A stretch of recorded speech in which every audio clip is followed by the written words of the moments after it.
Hey everyone, we're Margaret's incentive, and my name is Nicola Donohoe, and I have a master's in sustainable development, and I'm currently doing a master's in urban and regional planning at Stockholm University. Yes, and I am Timo Hedberg, and I'm currently studying a master's in globalization, environment, and social change. Yes, and my name is Katia Kagstedt. I have a bachelor's in strategic business management, and I currently work as a freelance consultant. Hello, I'm Aleena Siddiqui, and I'm a student at Karolinska Institute, and I've studied MBA in Health and Hospital Management and Masters in Biochemistry. And hi everyone, I'm Boglárka Váry, and I'm studying Masters in User Experience and Interactive Media Design at Södertörn. Yes, and to give a short introduction to this project, it all started back in September of last year when we were assigned a case from our challenge givers, Stockholm Stad's elderly administration. And the assignment and original case that we were presented with was to research and develop a payment solution for senior citizens of Stockholm. And the reason for this was based on the recommendations given by the Public Health Agency back in March 2020, when seniors over 70 years and others in the newly defined risk group were advised not to visit stores. And because of these recommendations, from one day to another, several seniors all of a sudden had a need for assistance with shopping for such things as groceries and pharmaceuticals. And to assist seniors in this new situation, several stakeholders such as NGOs were quick to offer assistance and help. One problem that arose, however, was that some of these organizations were not allowed to manage cash or card. Some stores did offer alternative payment solutions such as Swish, but not all. And regarding seniors without digital access, there were not many options for them to choose from. So since no universal payment solution has been offered when assisting seniors with shopping, the focus of this case has been to develop possible payment options that could meet the needs, both for stakeholders and others.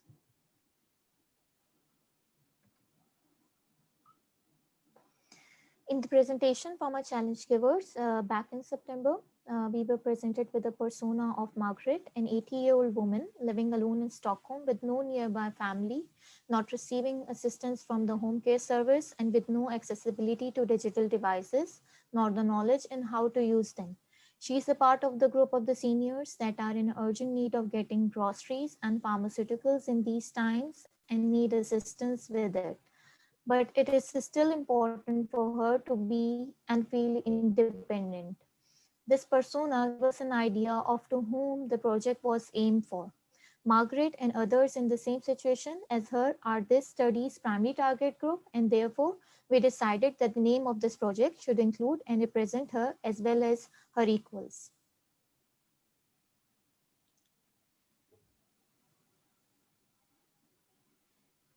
And here we have our stakeholder map, and in the center of it, we have placed the main groupers that would possibly use our suggested concepts after being placed into a high risk category due to the pandemic. And the innermost circle is those who are directly in contact with the seniors, while the outer two circles are those who are indirectly in contact, but still needed in order for our suggested concepts to work. And all of the stakeholders in this map are all extremely valuable, but we also realize there's many stakeholders involved in such a project.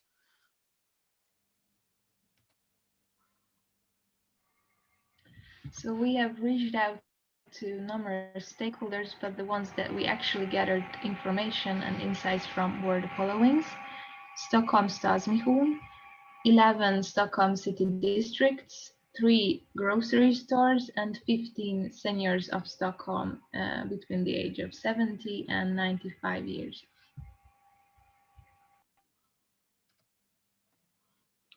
And our findings and insights from the distributor perspective, from our interviews with them, we realized that the possible services is uneven among each of the districts to seniors due to the variation in access to resources and the variation of collaborations within each district of Stockholm. At the beginning of the pandemic, it was also the NGOs, many of them local, that were quickest to act and assist those who were suddenly put into a risk group. And in terms of the grocery stores, mainly looking at ICA and Coop within Stockholm City, they provide various payment methods, but these payment methods vary from store to store as to what they can actually offer to seniors. Yes, and seen from the senior perspective, with those we've interviewed, there were several interesting findings and insights gathered from the interviews. To highlight some of them, when asked about preferred payment methods, the most mentioned options was to pay either directly with debit card or receive an invoice after purchase. When asked about payment, if receiving assistance, from example, a volunteer, the least preferred payment option was to give away one's card and PIN code. And regarding shopping behavior, the majority of the interviewees buy groceries or other necessities for themselves. But to highlight, this could have changed since the interviews were held. Some had received help from family members during the spring, but then continued to shop independently.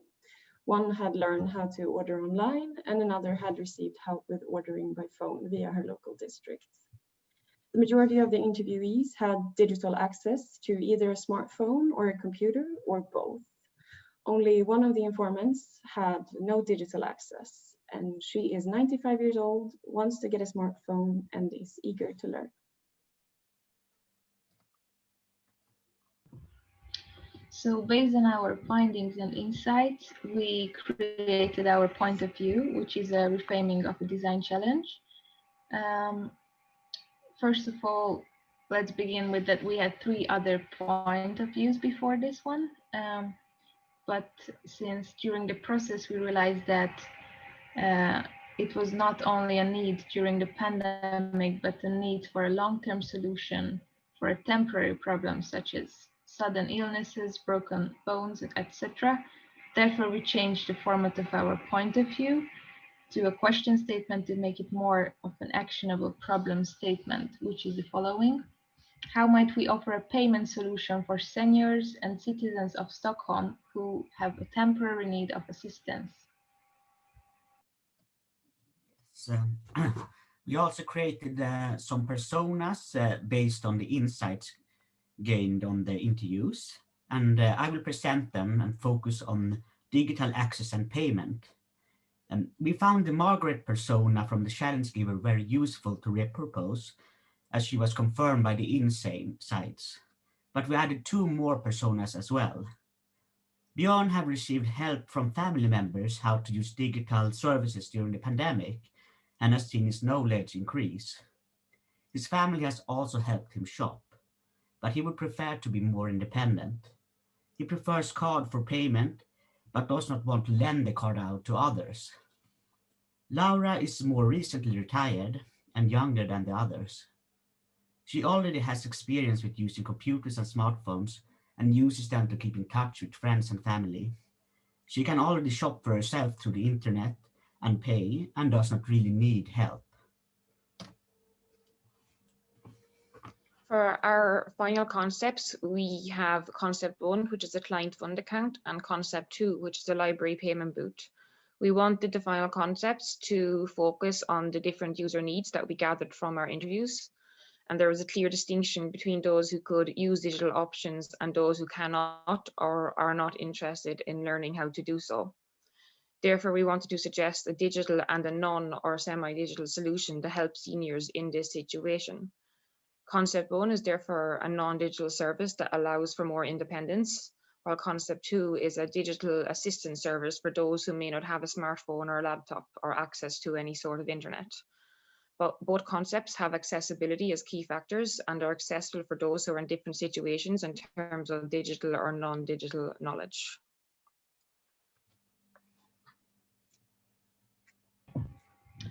So after we have highlighted the key factors in our concept ideas, we moved into the prototyping phase, where we focused on visualizing the concepts.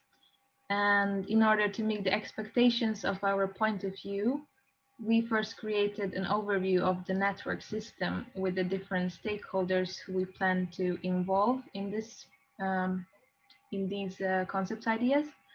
So our primary stakeholders, the seniors and Stockholm City District, together with our secondary stakeholders, the local NGOs, the grocery shops and pharmacies. So after we have done this, we connected the dots, so to say, in a scale-up environment in a district. We then zoomed into the seniors' perspective. Next slide. And then we visualized our idea of a client found account from a senior perspective in a short animated video, which we're going to show now.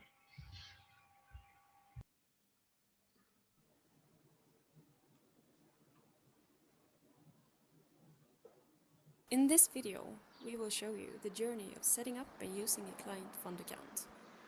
This is Björn, a senior living in the center of Stockholm. He's calling Maria at his local district office for help. Hello, Maria. Hello, Björn. How are you doing? Yes, I'm feeling fine. How are you? Well, there's a lot to do, but I'm doing good otherwise. Could you help me in getting a client number to help me pay for my grocery shopping? Yes, of course. I can help you to arrange that. Oh, yes, that would be great. Thank you. Great.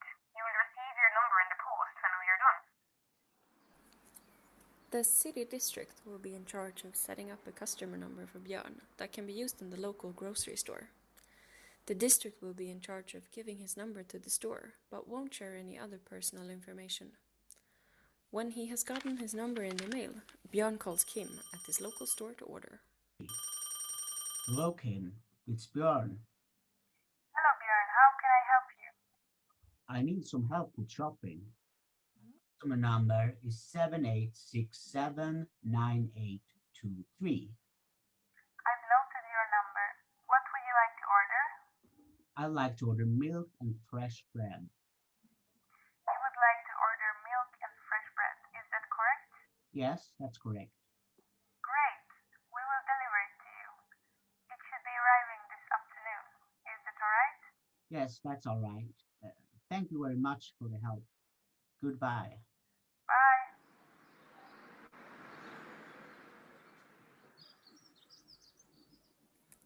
Kim packs Björn's items based on his order and delivers it outside of Björn's door.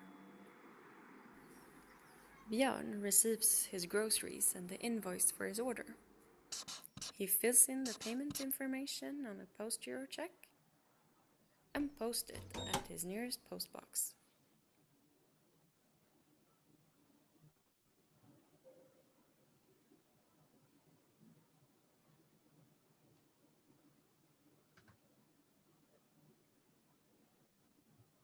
What?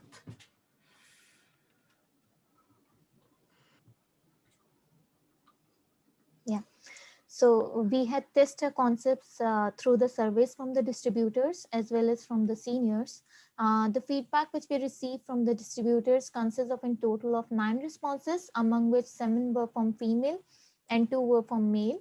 Overall, it's a great idea as this will keep the person's information anonymous, and it's useful for the seniors who are independent, especially for those who are active and can make calls or go to a mailbox. This also provides benefits to the districts as this will increase their target group and will include those people as well who are not in touch, in much contact with the districts. Common risk factors are the trust issues due to many on-call phone scams and the responsibility of the unpaid accounts. It was also pointed out that it is possible only a small proportion of the seniors can use the service and that it is difficult for them to trust such a service. However, they also thought that the benefits of the service outweighed the risk. Yes, and a digital survey was also sent to senior users to test the developed concepts. 12 responded, 7 males, 4 females, and 1 not specified in the age group between 68 to 93 years old. The overall impression of the client fund account service was that it did not require any digital skills in order to use it, which was considered to be beneficial for those without digital access. The concept did also receive feedback that it could be too complicated to use. Seen to benefits with the suggested service, it was considered to be useful in times where there could be a temporary need for it. Regarding potential risks with the service, scam, fraud, and hacking were among the most mentioned ones, but also how identification could be done by phone in order to, for example, reduce these risks. Yes, and I will introduce our second concept. This is a public payment booth.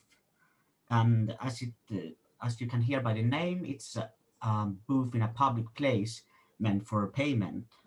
And we decided to put it, we'll choose a library as the place because it's a public place inside and connects the whole city. But we could also, other options could, but it could be adapted into other public places. And right now it's conceived as a tool to pay invoices, but in the future it might even include ordering online.